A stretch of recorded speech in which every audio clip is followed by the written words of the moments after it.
Hey y'all.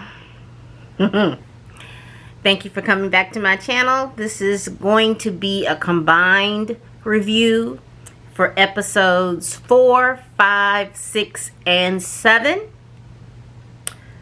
of Dragon's Dogma, Season 1. Let me get my notes. Episode 4 is entitled Sloth. Episode 5 is entitled Greed. Episode 6 is entitled Lust. And the last episode is entitled Pride. Let's get to episode 4, Sloth. We pick back up with our heroes on their quest to find this dragon's lair. They come up. They're in the mountains, or they're trying to get to the mountains or go through the mountains to find out where the dragon is at. And they come across a village. And this village is abandoned. There's no one in the village. As they stand around, they find one young girl that comes up, which seems to be a theme in this whole thing. They find this young lady. She tells them that the villagers had left the village after the dragon was spotted destroying Ernst village. And if you remember, that's the village that Elizabeth and Theo come from. So the villagers left. At that point, Ethan and Hannah was like, well, it must have taken a lot for them to leave their village. And the young girl, who we find out later her name is Lenny. I'm going to go ahead and say that. Her name is Lenny. Lenny says, no, they weren't really happy here in the first place. And once the dragon left, once the dragon came, they all left. She said that her and a few other villagers live in this cave down the way. And that if they wanted, she was asking them where they were going. And he said that we're going to the mountains to slay the dragon. And she says, oh, you're going to slay the dragon. Are you an arisen? Okay, so let me stop here. Here's my issue. How is it that everybody in this whole series knows about an arisen but Ethan? He nothing. Hannah is not saying anything. Hannah obviously knows someone because she's from somewhere completely different, some kind of different realm. She's not telling him basically anything. It just seems like everybody else knows about an arisen except for Ethan. And so she was like, well, grace be unto the gods. I hope you go on your quest and everything is going to be, good because you're going to go and slay this dragon. So they get to the cave where Lenny lives. They get there. There's a man in the bed with 2 women. Come to find out that this is Lenny's brother, Yang. Well, Yang has been smoking on that thing. Apparently, the cave where they're at is where they harvest this moss. And this moss has like an LSD effect. And the more you smoke it, the more it blurs your reality. It makes you feel good. All your senses are heightened. But after a while, it blurs your senses. And you can't tell reality from the dream. You stop eating, you stop drinking, you just keep smoking. You keep smoking until you die. So apparently the nobleman, again another theme in this, has put all his villaging people to work to harvest this moss so that they can make money off of it. So once the dragon came, the villagers was like, deuces, and they left. But the villagers that were actually smoking this stuff or actually, using this stuff, they're still there because they ain't got sense enough to know to go ahead and leave because the dragon might come and they might kill them. So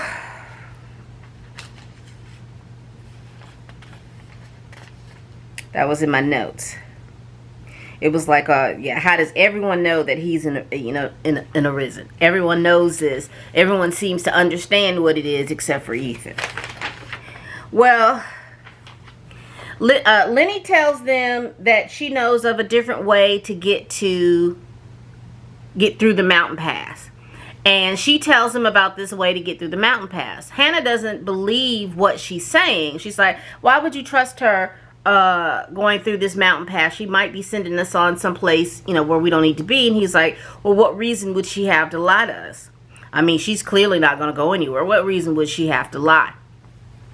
So they go through this path, and she tells them it's you go through the mountain, and then you're going to come across this bridge, and when you come across this bridge, you're going to be on the other side of the mountain.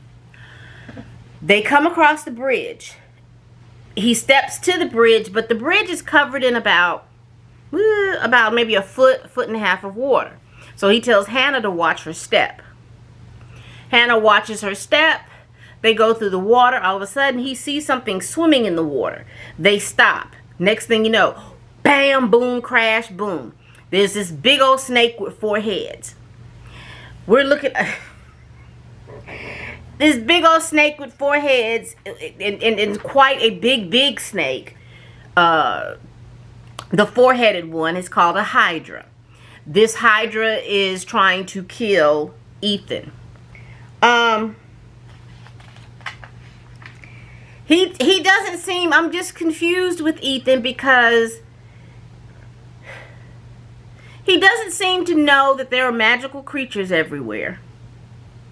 And he seems to be, now he wasn't surprised about the Cyclops, but he seemed to be surprised about, he didn't know about this Hydra. He goes to try to kill the Hydra.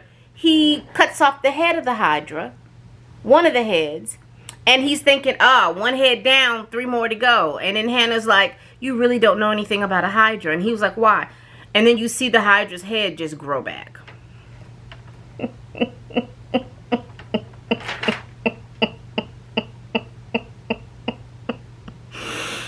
So the Hydra gets upset and then retreats back through the path that they had just come from, going back to get to the villagers. And so Hannah and Ethan's like, okay, we got to go and help the villagers because we've just led this Hydra back to them. We've got the Hydra angry. We done led this Hydra back to them. The Hydra gets back to the cave and the villagers. Yang is smoking that thing. And he is sitting over there just smoking it up. His sister she sees the Hydra coming from the path. And she's like, Yang, move. And he's just like, what? I mean, he is smoking that thing.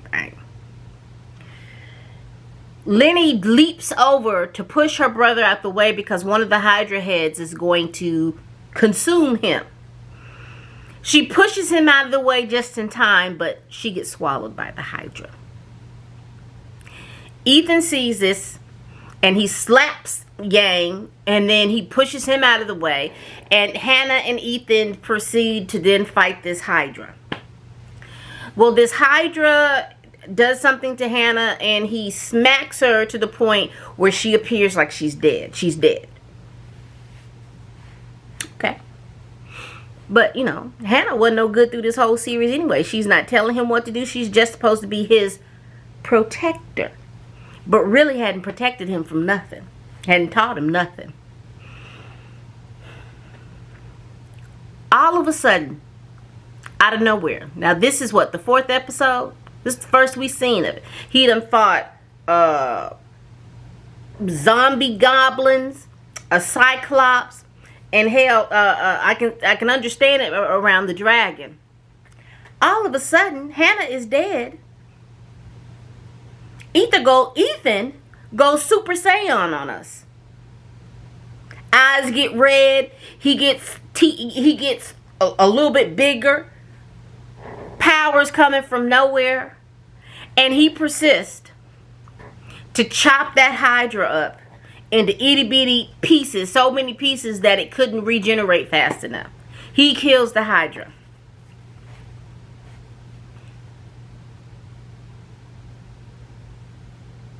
How? You didn't have all those powers then. We didn't see the buildup for you to have those powers, Ethan. How? So then Ethan goes to Hannah Hannah's, appears to be dead. Nothing. She seems lifeless. He's just crying, everything. 5 seconds later, Ethan, what happened to the Hydra? She just wakes up. So I'm like, she didn't see none of this Super Saiyan stuff. But of course she's not. She's knocked out. Did she not know anything about the Super Saiyan stuff? He doesn't remember anything at all. So then my first instinct was, well, maybe when he's outside the grace, is what I'm going to call it, of Hannah, this base form or this real whatever, because I'm thinking the dragon gave it to him. Whatever his base form is what comes out. She's like, no, I didn't know anything about it. So then Yang is sitting there crying because, his sister got killed. And Ethan's like, this is your fault. This is all your fault. Because you all had the opportunity to leave. You didn't leave. I mean, he's just going off on Yang. Somehow way they turn around and one of the pieces is kind of moving. And then it burst open, or it was cut open. We didn't see. And then Lenny falls out.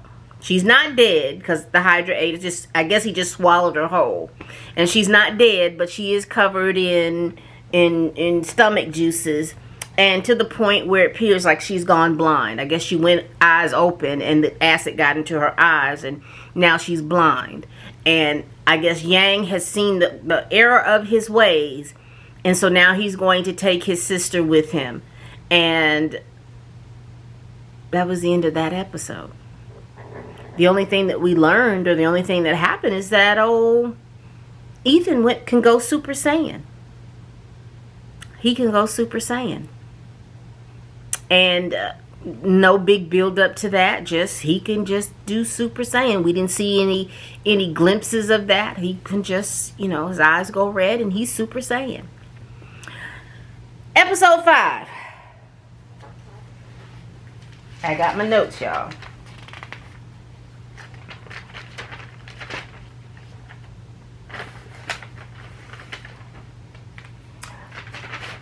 It's called Greed.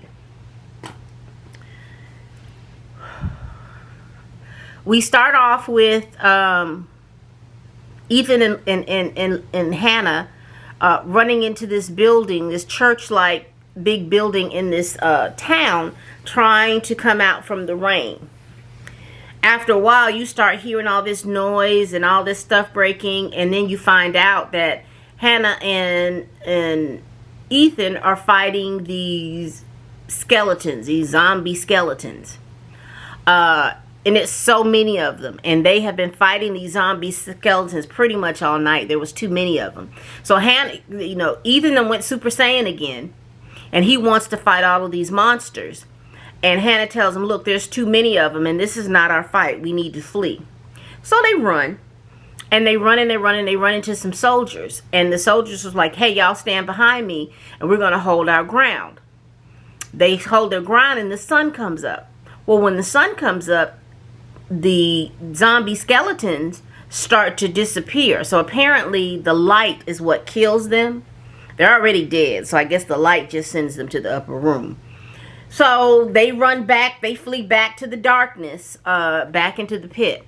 When they realize, Hannah and Ethan realize that it's Balthazar and Simon that saved them. Apparently Balthazar and Simon have been sent on an assignment to fight the monster that was in that cave. They called it a life. Apparently the monster used to be human, and he was a greedy human, and when he died he had greed on his heart. Therefore all of those riches and things that he had in death, he terrorized that town and took all of their riches and all their gold and put it in there with him. And so when anybody comes and he feels like they're trying to take his gold or riches, he sends the skeleton zombies after them to kill them so that he can get their riches. And Balthazar and Simon have been sent to destroy this life with this blade. but they don't really tell you anything about the blade. I'm saying that because I'll get to it later. We do get a backstory of Balthazar and Simon. Apparently, Balthazar is a noble, but he was land poor and money poor. His folks were, somewhere they didn't get all the land and stuff that they needed. They had the title, but they didn't have the riches behind it. So Balthazar has been in the military trying to get his wealth up. So he's trying to do all these things to get into the good graces of the Duke so that the Duke will get them some money or whatever is happening. He's doing all he can in the military to help to get his name recognized and get his name up so that he can then work on getting his wealth up because he already has the title. So he's just trying to work on his wealth and title. And Simon just happens to be his best friend that just was with him to the end. They went into the military together. Simon doesn't really care anything about that. He just likes to be with his friend, so he fights and he does whatever he needs to do with his friend. So that's their backstory. Now,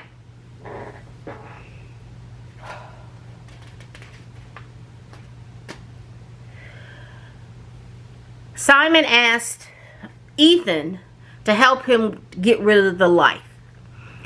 Ethan said, this is not my fight. I'm trying to find the dragon. I need to know where he's at. We know he's up in the mountains, so we need to be in the mountains looking for him. Simon tells Ethan, hey, I know where the dragon is at. I will give you the location if you help us with this fight. So Ethan was like, okay. Sorry, y'all, that's just a fly. He's like, okay, I'll help you with this. I'll help you. We'll help you. So Hannah was like, you need to rest, Ethan. You need to rest. And he's like, no, I don't need to rest. We need to go in and do what we need to do. I don't need to rest. She's like, Ethan, you're tired. You need to rest. So Balthazar says, look, my men are tired.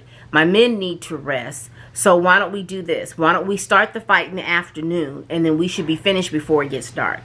We fight them in the daylight. Everything will be fine.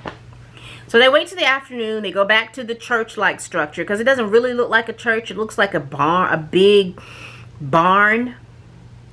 Anyway, they go into the barn, they go down into the cellar, and they find all this money. Just gold and just all kinds of riches.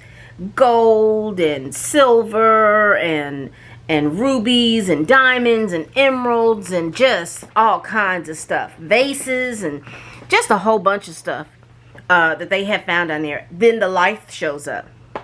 Well, Ethan jumps in head first trying to kill the life, and Balthazar has to tell him we have to have a plan. You just can't rush and kill it because he's already dead. You're not going to kill it. Cutting his heart out is not going to kill it. We've got this. Then he says we've got to stab him with this sword.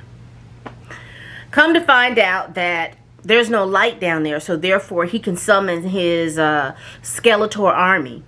And they come, and they get to fight, and they killing all the soldiers, and there wasn't that many of them. I think it was maybe like 6, 7, or 8 other soldiers. They killed the soldiers, and so it's now just Hannah and Ethan, Balthazar, and Simon. They're fighting the thing. So Hannah starts looking around, and I guess she realizes that, oh, we really need to take them up to the light. Go to the light, Carol Ann. I'm just kidding. Sorry. But they need to go to the light. So she takes a bag of gold and she runs up the stairs, and she runs up there and she says, she calls, because the life had a human name. She calls the human name, and I've got your gold. I'm about to take your money away. So the life is just like, oh, no, no, no, no, no, no, no. He goes, he follows behind Hannah. Hannah gets up there. She has the gold. Whip, wham, whop, boop, blam. She pulls out her stuff. You know, the life is fighting her. She does this flash that cuts the wood of the ceiling that opens up to let the light in. And as the light's in, and as the life is like, you know, shaking and retreating, Balthazar tells Ethan, here, man, take this and smite the life. Ethan does that. The life disappears, and the only thing that falls out is his broken coin. And they go back down to the cellar, and they look at all these riches and all the dead soldiers, and Balthazar and Simon are talking about, hey, we need to go ahead and we need to bury these people, and it's a shame that the Duke is not going to give the family any death benefits, and da da da da da. And so Ethan, who has his coin, he was like, well, he says, give them some of that money. He's not going to know that the Duke is not going to notice enough money that these men's families can have, so that they can live, they can live decently for a little while. Excuse me. Simon is like, no, we can't do that. That's not honorable. That will be stealing. The Duke told us to come out here to do this, and this is what we found, and we need to do this. But I forgot to tell y'all that Ethan then flicks the coin, and Balthazar catches it. And once Balthazar catches that coin, I guess the spirit of the life got into his system, because he was like, no, we're not going to do any of that. I'm going to keep this money, because then I can build my empire. I'll be rich, almost as rich as the Duke, because it was a lot of money. I mean, literally there was gold on the floor, probably maybe like a fourth of the way, 3/4 of the way up the wall. But it's a big, huge room, and that's how it was, the whole room. And he was like, I will be rich. I will have enough money to do whatever it is I need to do if I have this money. And he just kind of went crazy. And then Simon was like, no, what are you doing? You're a nobleman. You're more honorable than that. Balthazar picked up one of them spears, them gold spears, and rammed it through Simon. And Simon was just shocked. He's like, what are you doing? He's like, I'm sorry, old friend, but I'm going to keep this money. I'm going to do this. I'm not going to do this. And I'm looking at Ethan. Ethan ain't even caring about what's going on.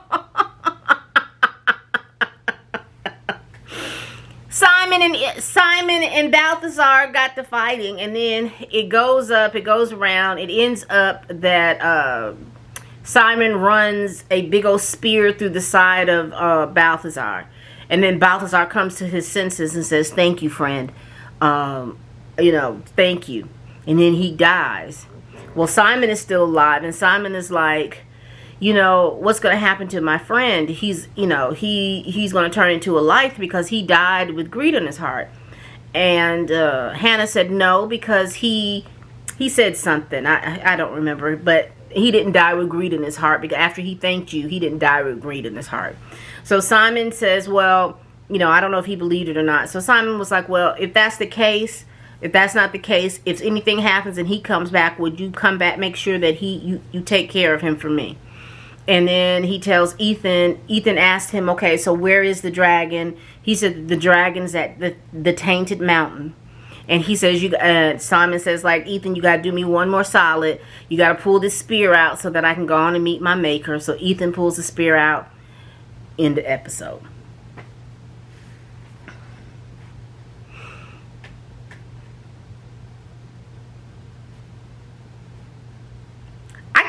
Nothing gained, a lot lost. I think that was I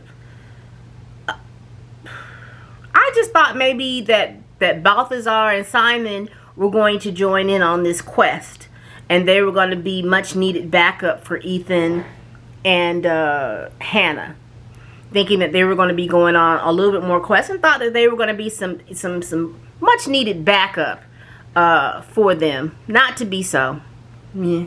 So then we go into what we are now. We go into episode 6, which is lust. That episode starts off. There's a lady and a man standing in the window having good sex. They both orgasm. The man's whole essence, he just dries up and dies. The woman just jumps out the window, and it looked like she jumped to her death. But no one seems to saw her fall or anything like that. We keep on through the episode, and let me see, because it wasn't much. We get a little bit of Ethan's origin story. Apparently, Ethan's mother had complications with his birth. She got sick. She stayed sick because they were poor and couldn't afford any medicine or a doctor. She stayed sick for about 3 years, and then she died. When she died, it said that Ethan's father, you know, I'm going to say it's grief. Everyone else said that he went crazy. And when Ethan was young, he decided that they were going to leave and go to this land that had a lot of riches and had more food and stuff like that for them. So he took Ethan out on the boat, and they were going to go to this land. And that brought back to the flashback that he had, like in episode 2 or 3, there was a flashback that Ethan had about his father. So they're out in the water. Apparently they get attacked by some water spirit. Ethan's father fights off the water spirit, but he doesn't have enough energy to row them back to the fishing place. So they're drifting and drifting, and they finally drift back into the fishing waters of their village. But Ethan's father is dead, and Ethan has been just totally changed from that moment. So Ethan kind of has grown up believing like he's a curse or he's crazy like his father. And him and Olivia apparently were childhood friends. Olivia has always been in love with him. She tells him that she has been in love with him. He says, well, okay. They fall in love, they get married, and then it comes to present day. Hannah and Ethan are going through this town, the same town where the people are having sex, and Hannah is explaining to Ethan, look, you're tired. We need to rest. You need to rest in the bed. You need a good meal. You need to rest. So he's like, fine, if we're going to do that, then I want to be in an inn where it's far away from all the noise. I don't need any noise. So they go to this inn, and Hannah says, go take a bath or do whatever, lay down and get you some rest, and I'll bring some food. So she's down there talking to the shopkeeper, and she was saying, oh, this is a nice little town. There's not too many people here, but it's nice. The shopkeeper says, well, we're more of a traveler town. Ever since we heard about what happened with the dragons, you know, it's just more of a transient town. People are just coming through here to get to someplace else. He says, but he makes her a meal, but then he starts talking about these men that have been found dead, that have been, look like they have died from a real chronic illness where they're all dried up. And he says no one seems to know what happened to them. So the shopkeeper is telling Hannah this. It's like, don't tell nobody because we don't want to lose any of our business. Don't tell anybody. Don't tell anybody. Meanwhile, Ethan is upstairs asleep. He wakes up, and looks like my battery's going to die. I'm going to recharge it and come back.